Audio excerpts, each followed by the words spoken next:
kita semua. Perkenalkan, saya mahasiswa Alkredit Kebidanan pada Universitas Kusuma Husada Surakarta. Nama lengkap saya Yosefina Nina Tantina Bajo, NIM AB221107.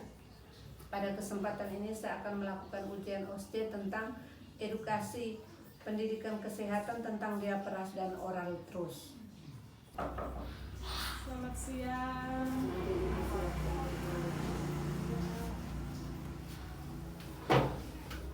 Perkenalkan, saya Bidan Yosefina yang berjaga pagi hari ini. Bagaimana Ibu ada yang bisa saya bantu? Saya ingin datang memeriksa kesehatan anak saya soal di pantatnya muncul kemerah-merahan. Oh iya, baik Ibu. Terlebih dahulu saya cuci tangannya.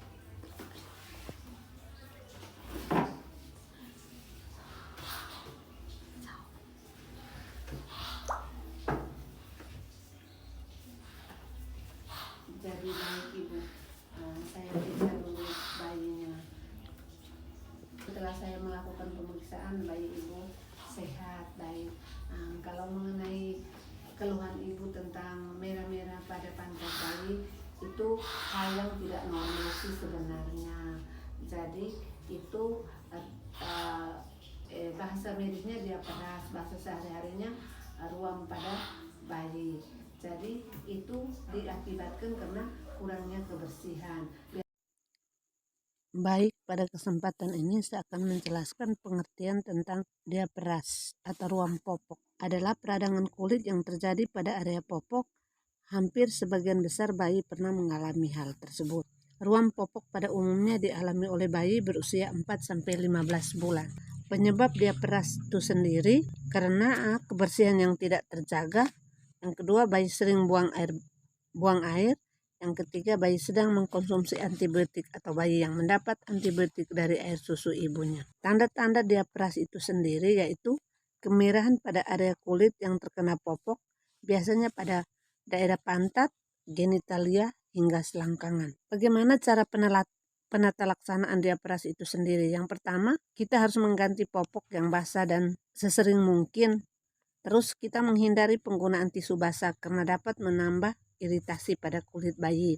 Yang berikut, menggunakan air bersih untuk membersihkan area popok. Setiap kali menggantikan popok, langsung dibilas tanpa perlu digosok karena kulit bayi masih sangat sensitif. Cukup keringkan dengan menepuk kulitnya tanpa digosok karena gosokan keras dapat menyebabkan kerusakan kulit bayi. Hindari penggunaan popok terlalu kencang dan tidak disarankan menggunakan baby oil atau lotion untuk mengurangi ruam popok. Bagaimana ketika diaperas ini terjadi dan kita mencegahnya? Pilihlah jenis popok dari bahan kain yang menyerap keringat, sering mengganti popok bila basah, menjaga kebersihan sekitar popok.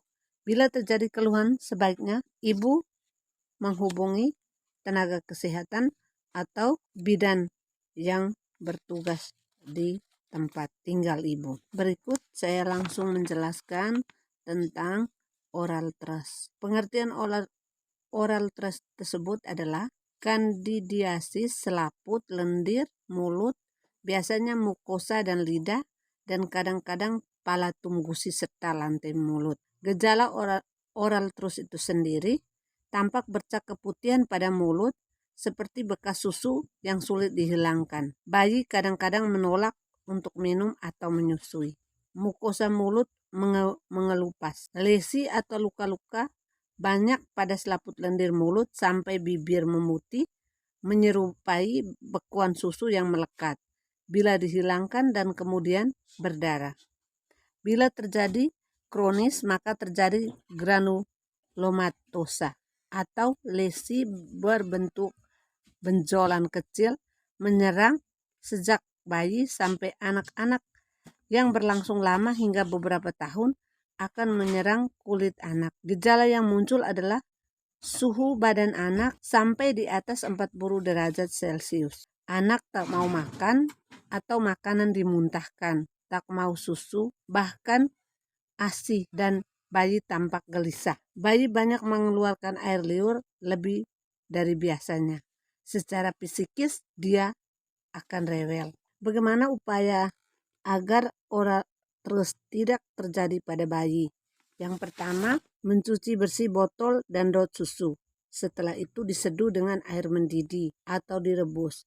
Jika botolnya tahan rebus sebelum dipakai. Bayi lebih baik jangan diberikan dot kempong karena selain dapat menyebabkan oral thrush, juga dapat mempengaruhi bentuk rahang. Jadi bentuk rahangnya nanti jadi tidak normal lagi. Jika bayi menetek atau menyusui ibunya, untuk menghindari oral thrush, sebelum menyusui sebaiknya puting susu ibu dibersihkan terlebih dahulu atau hendaknya selalu menjaga kebersihan dirinya. Jadi puting ibu sebaiknya dibersihkan menggunakan wastafel. Adanya sisa susu dalam mulut bayi setelah minum dapat menjadi penyebab terjadinya oral thrush jika kebetulan ada bakteri di dalam mulut.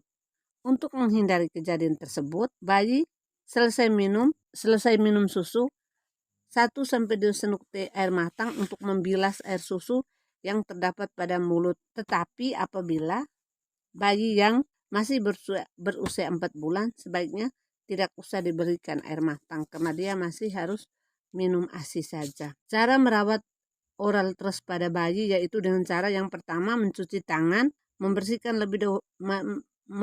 lebih dahulu dengan jari yang dibungkus kain bersih yang telah dibasahi dengan larutan garam.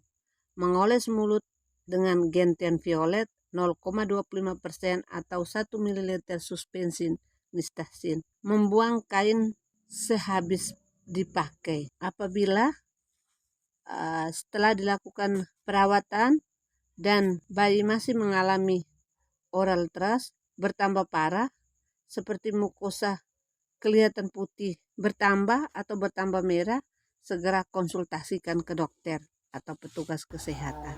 Mungkin penjelasan dari saya seperti itu saja. Ibu bisa pulang ke rumah, bisa melakukannya di rumah apabila ibu menemukan seperti itu, atau ibu boleh kembali ke sini lagi ketika ibu menemukan hal-hal yang di luar dari situ, atau boleh menghubungi petugas kesehatan yang lain.